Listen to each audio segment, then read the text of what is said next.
Hello बच्चों, you all are welcome to the channel. बच्चों, आज के लेक्चर में हमें क्लास 11th मैथ्स एक्सरसाइज 1.2 के सारे एनसीईआरटी के क्वेश्चन कवर करने हैं। लास्ट लेक्चर में मैंने एक्सरसाइज 1.2 का इंट्रोडक्शन दिया था, जिसमें मैंने आपको एक्सरसाइज 1.2 में आने वाले सारे क्वेश्चन के कंसेप्ट समझाए थे।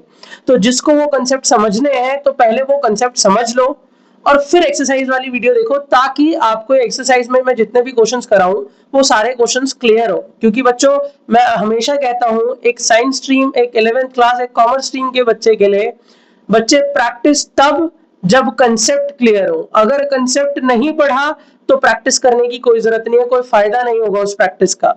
ठीक बच्चों, तो अब चलते हैं हम एक्सरसाइज 1.2 एनसीईआरटी। ठीक स्टूडेंट्स, बच्चों आ गए हम लोग अपनी एक्सरसाइज 1.2 पे। अब इस एक्सरसाइज में मेनली जो क्वेश्चन है मैं आपको बता देता हूँ, वो टाइप्स ऑफ सेट्स पे है। और टाइप्स ऑफ सेट्स के बारे में मैं पिछली वीडियो में पढ़ा चुका हूँ, तो आप कंसेप्ट वहां से क्लियर कर लो। ठीक, क्लियर है बच्चों? तो बच्चों आ गए हम लोग अपनी एक्सरसाइज 1.2 पे। और इस एक्सरसाइज में मेनली जो क्वेश्चन है, जो क्वेश्चन कवर कर रही है एक्सरसाइज, वो टाइप्स ऑफ सेट्स पे कवर कर रही है। तो देखते हैं क्वेश्चन क्या है। एक्सरसाइज 1.2 हमारा फर्स्ट क्वेश्चन है बच्चों, दैट इज, ये आपको पूछता है कि इनमें से कौन सा सेट नल है और कौन सा सेट नल नहीं है। तो सबसे पहली चीज मैं आपको बता देता हूं कि बच्चों, नल सेट क्या होता है और नॉट नल सेट क्या होता है। ऐसा सेट जिसमें कोई भी एलिमेंट ना आए, खाली हो, फाए, वो नल सेट होता है। और ऐसा सेट जिसमें कोई एलिमेंट आएगा वो नॉन एम्प्टी सेट या नॉन नल सेट होता है। ठीक है, जैसे क्वेश्चन नंबर 1 के फर्स्ट पार्ट पे चलते हैं। फर्स्ट पार्ट आपसे क्या बोलता है? Set of odd natural numbers divisible by 2। आप एक बात बताओ, कोई भी ऑड नंबर 2 से डिविजिबल होता है? कोई भी ऑड नंबर 2 से डिविजिबल होता है? मतलब सीधी सी बात है, ये एक नल सेट होगा। Clear? Second, set of even prime number. क्या कोई प्राइम नंबर इवन होता है? हाँ होता है बच्चों, दैट इज 2। मैं आपको लिख के भी बता देता हूँ कि 2 एक इवन प्राइम नंबर है। तो सीधी सी बात है, ये नॉट नल सेट होगा। नॉन नल सेट या नॉट अ नल सेट लिख सकते हो आप। ठीक है, थर्ड पार्ट क्लियर है? अगला, x x is a natural number, जहां पे x जो है वो 5 से छोटा है बट 7 से बड़ा है। ध्यान से सुनना मेरी बात। इसमें इन्होंने बोला x एक नेचुरल नंबर है, हम समझ गए कि 1 टू इंफिनिटी तक है। अब इन्होंने एक चीज बोली कि x की वैल्यू 5 से तो छोटी होनी चाहिए बट 7 से बड़ी होनी चाहिए। तो क्या ऐसा पॉसिबल है कि कोई 5 से छोटा हो और 7 से बड़ा हो? ऑब्वियसली नहीं। तो ये भी क्या होगा? एक null set. Next, fourth part बच्चों। फोर्थ पार्ट आपसे कहता है y is a point common to the parallel lines. क्या दो पैरेलल लाइन में कोई भी पॉइंट कॉमन होता है? सीधी सी बात है, पॉइंट अगर कॉमन होगा तो वो लाइन इंटरसेक्टिंग हो जाएगी, पैरेलल थोड़ी बचेगी। ठीक, तो इसका भी आंसर हो जाएगा बच्चों नल सेट। क्वेश्चन नंबर 1 के सारे पार्ट्स डन। आ जाओ, मूव करते हैं क्वेश्चन नंबर 2 की तरफ। क्वेश्चन नंबर 2 आपसे पूछता है फाइनाइट और इनफाइनाइट सेट। अब पहले, इससे पहले कि आप क्वेश्चन करो, मैं आपको बता देता हूं कि what is a finite set and what is a infinite set. Finite set वो होता है बच्चों, वो होता है जिसमें वैल्यूज काउंटेबल हो। जिस सेट में वैल्यूज काउंटेबल हो, आप गिन सकते हो। और इनफाइनाइट मतलब जिसमें कोई काउंट ना हो, चलता चला जाए। That is first part. Number of या set of month of a year. क्या आपको नहीं पता कि एक ईयर में कितने मंथ्स होते हैं? काउंटेबल है ना, जनवरी से लेकर दिसंबर तक। तो ये एक फाइनाइट सेट हुआ। ठीक बच्चों, सेकंड पार्ट 1 2 3 और उसके बाद डॉट डॉट डॉट डॉट लगा दिया उन्होंने। अब इसका मतलब आगे वो कितना भी जाया जा रहा है, दैट इज इंफिनिटी। तो नाम से ही पता लग गया, दैट इज इनफाइनाइट सेट है वो। थर्ड पार्ट पे चलते हैं बच्चों। थर्ड पार्ट हमसे डिमांड क्या कर रहा है? 1 2 3 दिया उन्होंने, फिर वही डॉट डॉट लगाया, बट उसने उन्होंने देखो 99 और 100 पे जाके एंड कर दिया। तो इससे हमें क्या पता लगा कि वो एक फाइनाइट सेट है, क्योंकि एंड हो जा रहा है जाके, काउंटेबल है। ठीक, next fourth part. Fourth part आपसे क्या डिमांड कर रहा है? The set of positive integers greater than 100। ऐसे पॉजिटिव इंटीजर्स बताओ जो 100 से बड़े हैं। तो इन्होंने 100 से बड़े तो बता दिए, लोअर लिमिट तो बता दी, बट क्या अपर लिमिट कोई दी कि यहाँ पे जाके एंड हो जाना चाहिए? नहीं ना। तो ये भी एक कैसा सेट होगा बच्चों? Infinite set. ठीक है, infinite set. Fifth part, set of prime numbers less than 99। ये काउंटेबल है बच्चों, क्योंकि 99 से लेस प्राइम नंबर आप गिन के बता सकते हो। तो फाइनाइट सेट। तो होप सभी को क्लियर हुआ कि क्वेश्चन नंबर 2 के सारे आंसर्स क्या होंगे। मूव करते हैं क्वेश्चन नंबर 3 की तरफ बच्चों। क्वेश्चन नंबर 3 फर्स्ट पार्ट, इसमें क्या डिमांड करा है एक बार पढ़ लेते हैं। State whether the each of the, अच्छा इसमें भी यही आपसे पूछा है कि वो फाइनाइट है या इनफाइनाइट है। फर्स्ट पार्ट क्या है? The set of lines which are parallel to X axis. तो ये रहा आपका कार्टेशियन सिस्टम, इसमें एक्स एक्सिस ये रही, इसके पैरेलल कितनी लाइंस बन सकती है, कितनी भी बना लो सर, क्या फर्क पड़ रहा है। ठीक है, तो मतलब कैसा नंबर हो गया बच्चों, ये एक इनफाइनाइट सेट हो गया, कितनी भी लाइंस बन सकती हैं। ठीक, नेक्स्ट सेकंड पार्ट में उन्होंने क्या पूछा है, the set of letters in English alphabet countable है, फाइनाइट सेट। ठीक है, थर्ड पार्ट बच्चों, थर्ड पार्ट में उन्होंने क्या पूछा है, that is the set of numbers which are multiple of 5। अब सुनो, डिवाइजर ऑफ 5 पूछते हो तो फैक्टर ऑफ 5 हो जाता, दैट इज 1 और 5 खुद, तो वो तो काउंटेबल सेट था। बट मल्टीपल ऑफ 5 मतलब 5 की टेबल। अब 5 की टेबल तो आप इन्फिनिटी तक ले जा सकते हो ना, 5 1 5, 5 2 10, 5 3 15, 5 4 20, ऐसे करते करते इन्फिनिटी तक जाओ ना, कौन मना कर रहा है। तो इसलिए ये भी क्या हो जाएगा, इनफाइनाइट सेट। फोर्थ पार्ट बच्चों, set of animals living on earth countable है बच्चों, फाइनाइट। अब यहां बच्चों को लग सकता है कि सर एनिमल्स क्या काउंटेबल है, कितने अर्थ पे रह रहे हैं। बच्चों ह्यूमंस नहीं काउंटेबल है, ह्यूमंस कितने सारे रह रहे हैं, ऐसे एनिमल्स भी सारे काउंटेबल है, सबकी स्पीसीज पता है कितने हैं कितने नहीं है। इनफैक्ट हर कंट्री को अपने नंबर ऑफ एनिमल्स का पता होता है कि हमारे कंट्री में कितने टाइगर है, कितने डियर है, सब पता होता है। ठीक है, next fifth part, the set of circle passing through origin again infinite है, कि एक ओरिजिन से कितने सर्कल, एक पॉइंट से कितने सर्कल पास हो सकते हैं, तो इनफाइनाइट। देखो ना, एक दो कितने भी बना लो जो ओरिजिन से पास हो रहे हैं, ओरिजिन को कट कर रहे हैं, कितने भी बना लो, क्या फर्क पड़ रहा है। Question number 3 done. आते हैं क्वेश्चन नंबर 4 की तरफ। व्हाट इज क्वेश्चन नंबर 4, एक बार देखते हैं। ठीक है, क्वेश्चन नंबर 4 आपसे डिमांड करता है व्हिच ऑफ द फॉलोइंग, अच्छा in the following set state whether a equals to b। Okay, आपको दो सेट दी हुई बच्चे और आपसे पूछा है कि ये दोनों सेट इक्वल है या नहीं, देख के बताना है। अब पहले तो मैं आपको, जिन बच्चों ने लास्ट लेक्चर नहीं देखा है, मैं उनको बता देता हूँ कि इक्वल सेट होता क्या है। इक्वल सेट में जो दोनों सेट के एलिमेंट होते हैं वो सेम होने चाहिए बच्चे। सेम मतलब अगर पहले सेट के पास एबीसीडी है तो दूसरे सेट के पास भी एबीसीडी ही होना चाहिए, ना एक ज्यादा ना एक भी कम। समझ आई बात, ना एक भी ज्यादा ना एक भी कम।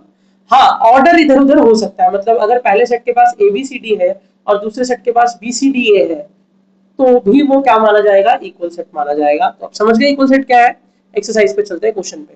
पहला सेट आपको ए दिया है बच्चों, ए में दिया है इन्होंने ए बी सी डी, और दूसरा सेट आपको बी दिया हुआ है, उसमें दिया हुआ है बच्चों डी सी बी ए। अब आपको दिख रहा है कि सारे एलिमेंट सेम है, तो यहाँ पे हम बोल सकते हैं इक्वल्स टू बी है। सेकंड पार्ट में उन्होंने ए दिया है बच्चों, उसमें एलिमेंट है 4 8 12 16, और बी दिया है बच्चों, उसमें एलिमेंट है 8 4 16 18। अब देखो 18 और 12 की वजह से ये दोनों नॉट इक्वल हो गए, 18 और 12 की वजह से अनइक्वल हो गए। ठीक, थर्ड पार्ट। नेक्स्ट तीसरा सेट आपको दिया हुआ है ए, इसमें एलिमेंट है बच्चों 2 4 6 8 10, और दूसरा सेट बहुत अच्छा है, that is set builder form दी हुई है। ये कहते हैं x एक पॉजिटिव इंटीजर है, x एक पॉजिटिव इंटीजर है, x is a positive integer, but वो इवन भी है, ये भी लिखा है देखो, x is a positive even integer, x is a positive even integer. अगर एक पॉजिटिव इवन इंटीजर है तो इसका मतलब उसमें 2 आएगा, 4 आएगा, 6 आएगा, 8 आएगा, 10 आएगा, 12 आएगा, 20 आएगा, 22 आएगा, 24 आएगा, ऐसे चलता जाएगा। बट देखो उन्होंने एक सिनेरियो भी दिया है कि x की वैल्यू 10 या 10 से छोटी होनी चाहिए, तो सीधी सी बात है उसमें 2 4 6 8 10 ही आएगा बस, क्योंकि 10 या 10 से छोटा तो यही इवन इंटीजर्स है ना, तो सीधी सी बात है a इक्वल्स टू क्या हो गया, b। थर्ड पार्ट भी डन बच्चों। आ जाओ फोर्थ पार्ट। क्या बोला है, x is a multiple of 10, a में बोला है x is a multiple of 10, तो 10 20 मल्टीपल का क्या मतलब होता है, टेबल लिख दो बस उसकी, तो 10 20 30 40 ऐसे करके इन्फिनिटी।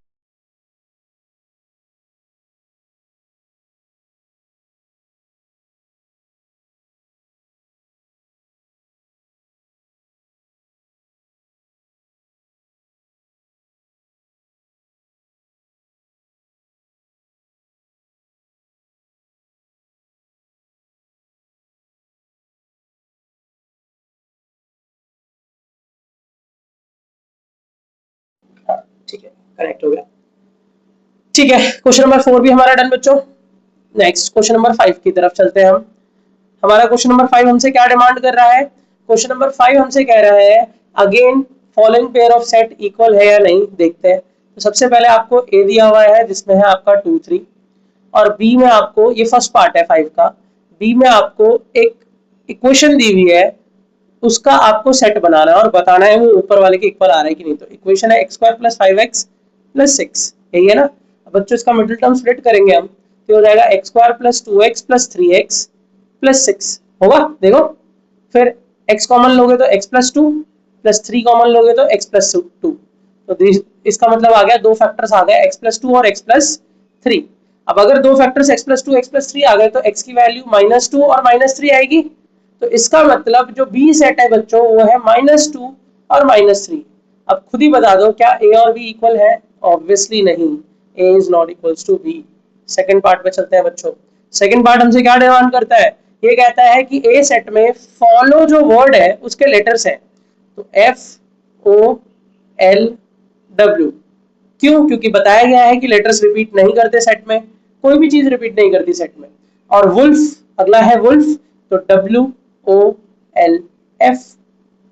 अगेन देखो क्या मैच कर रहे हैं लेटर्स, क्या इक्वल है? हाँ है, क्योंकि देखो ऑर्डर इधर उधर है बट है तो अल्फाबेट्स उतने ही ना जितने इसमें जितने उसमें, सेम भी है, तो मतलब मैच कर रहे हैं। फाइनली क्वेश्चन नंबर 5 भी हमारा डन। मूव करें क्वेश्चन नंबर 6 की तरफ। चलो बढ़िया है, क्वेश्चन नंबर 6 की तरफ मूव करते हैं।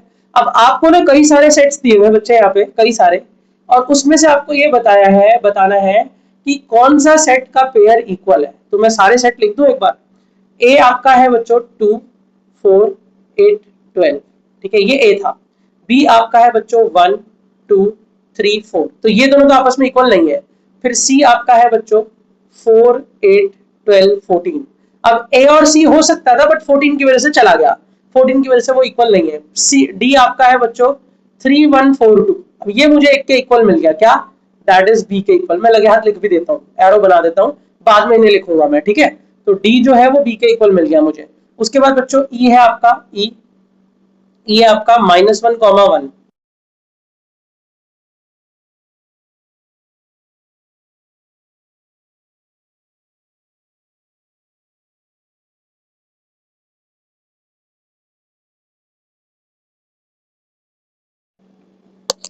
जी है आपका, जी है आपका बच्चों 1, -1। अब देखो ये फिर से किसी के इक्वल मिल गया, +1, -1 किसके इक्वल मिल गया? ई के इक्वल मिल गया। मैं यहाँ भी मैचिंग करा देता हूँ, देखो ई और ये मैच कर गए। और एच है आपका बच्चों 0, 1। अगेन ये किसी से इक्वल मैच नहीं कर रहा। तो फाइनली आपको कितने पेयर मिले? मैं इधर ही लिख देता हूँ, नेक्स्ट पेज पे नहीं जा रहा। एक तो इक्वल मिल गया बी इक्वल्स टू डी, और एक मिल गया आपको ई इक्वल्स टू जी। बाकी कोई भी पेयर इक्वल नहीं है। तो होप एक्सरसाइज 1.2 क्लियर हो गई सबको। नेक्स्ट लेक्चर में हम लोग करेंगे एक्सरसाइज 1.3 का इंट्रोडक्शन, दैट इज सबसेट्स। बहुत इंपॉर्टेंट कंसेप्ट है बच्चों, इस चैप्टर का बहुत ही ज्यादा इंपॉर्टेंट कंसेप्ट है। क्लियर? मिलते हैं नेक्स्ट लेक्चर में। आज के लिए students, till then keep watching and keep learning. Thank you, have a nice day everyone.